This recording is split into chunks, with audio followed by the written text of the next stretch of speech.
Sebuah rumah kosong di perumahan tenang ini berubah menjadi saksi bisu rahasia terlarang. Seorang wanita berusia 37 tahun menghilang tanpa kabar.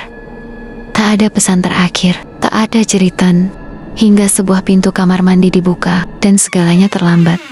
Apa yang sebenarnya terjadi di rumah blok F nomor 40? Dan rahasia apa yang membuat kisah ini berakhir tragis?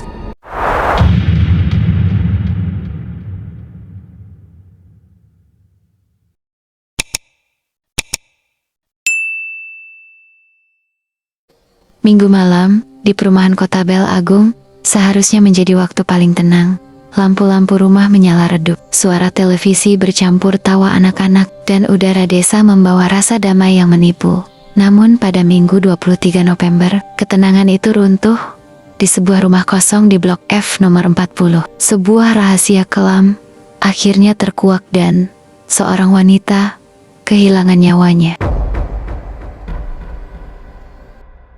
Namanya Kus, usianya 37 tahun, warga desa Lawangrejo. Seorang perempuan yang dikenal ramah oleh lingkungannya, namun menyimpan kisah yang tak banyak diketahui orang. Malam itu, tubuhnya ditemukan dalam kondisi tak bernyawa di sebuah kamar mandi. Posisi tubuhnya meringkuk, sunyi, seolah ingin bersembunyi dari kenyataan pahit yang menjemputnya.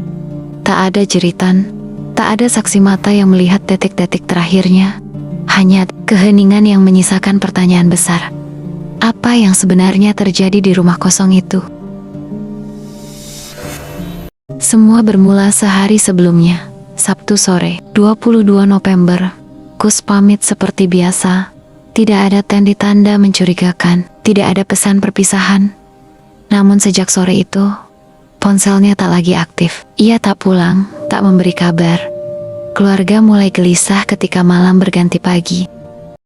Jam demi jam berlalu, rasa cemas berubah menjadi ketakutan. Pencarian dilakukan. Telepon dihubungi berulang kali. Nama Kus disebut dalam doa, berharap ia hanya kelelahan atau tertahan di suatu tempat. Namun firasat buruk perlahan menyelinap sebuah perasaan yang sulit dijelaskan, tetapi berat tidak ada. Di balik hilangnya Kus, ada satu nama yang kemudian mencuat. Sur, pria berusia 31 tahun, warga Lawangrejo. Seorang pria yang secara sosial dikenal biasa saja, tak banyak bicara, tak banyak disorot. Namun di balik itu, ia menyimpan hubungan terlarang dengan korban sebuah relasi yang seharusnya tak pernah terjadi. Hubungan yang disembunyikan, pertemuan yang dilakukan diam-diam, percakapan yang hanya terjadi di balik layar ponsel. Dan hubungan seperti itu seringkali berakhir dengan tragedi.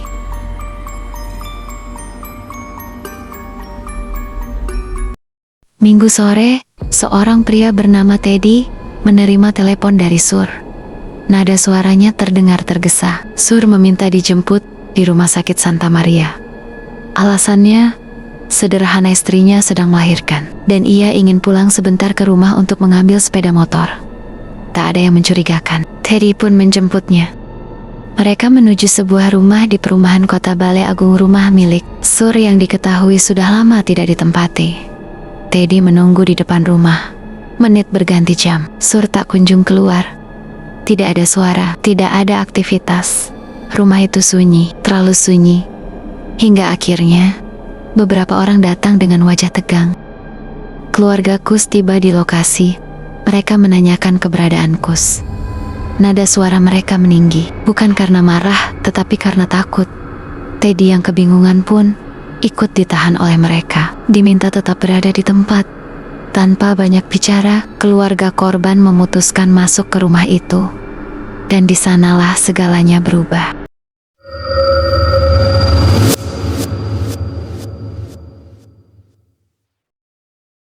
Di dalam rumah kosong itu, bau lembab bercampur sunyi. Langkah kaki terasa berat. Hingga sebuah pintu kamar mandi terbuka dan dunia seakan berhenti berputar. Kus ditemukan tak bernyawa. Tak ada lagi harapan, tak ada lagi penantian, hanya tangis yang pecah seketika. Keluarga korban tak sanggup berdiri. Tubuh Kus terbaring dalam kondisi yang menunjukkan Ia tak berdaya saat menghembuskan napas terakhirnya. Warga sekitar mulai berdatangan. Suasana berubah menjadi mencekam. Polisi segera dihubungi.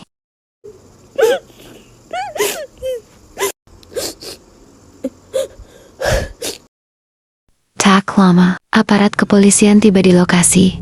Garis polisi dipasang. Rumah blok F nomor 40 berubah status dari rumah kosong menjadi tempat kejadian perkara. Kasat Reskrim Polres Pemalang, AKP Johan Widodo, memastikan bahwa dari hasil awal olah tempat kejadian perkara, kuat dugaan telah terjadi tindak pidana. Tim medis dari puskesmas didatangkan untuk memastikan kondisi korban. Hasilnya jelas, korban telah meninggal dunia. Jenazah kemudian dievakuasi ke Rumah Sakit Dr. Azari, Pemalang untuk pemeriksaan lebih lanjut. Di luar ramah, warga hanya bisa saling bertukar pandang. Tak ada yang menyangka rumah sunyi itu menyimpan akhir tragis seorang perempuan. Penyelidikan bergerak cepat. Nama Sur tak bisa dilepaskan dari peristiwa ini. Hubungan asmara terlarang antara korban dan pelaku menjadi latar belakang yang perlahan terbuka ke permukaan. Hubungan yang dimulai dari rasa nyaman, lalu berubah menjadi ketergantungan, dan akhirnya menjadi konflik yang tak terkendali. Apa yang terjadi di dalam rumah itu? Pertengkaran, tekanan, ketakutan akan rahasia yang terbongkar. Polisi masih mendalami semua kemungkinan.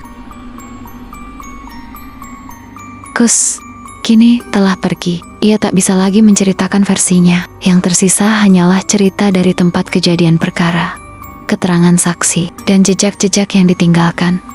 Kasus ini menjadi pengingat bahwa hubungan terlarang seringkali membawa dampak yang jauh lebih besar dari yang dibayangkan. Ketika kebohongan menumpuk, ketika rasa takut menguasai, dan ketika emosi mengalahkan akal sehat, tragedi bisa terjadi. Minggu malam itu, perumahan Kota Balagung kehilangan ketenangannya. Sebuah rumah kosong kini menyimpan kisah kelam yang akan terus diingat warga sekitar. Dan bagi keluarga Kus, waktu tak akan pernah kembali seperti semula, karena satu rahasia, satu pilihan, dan satu malam telah mengubah segalanya selamanya.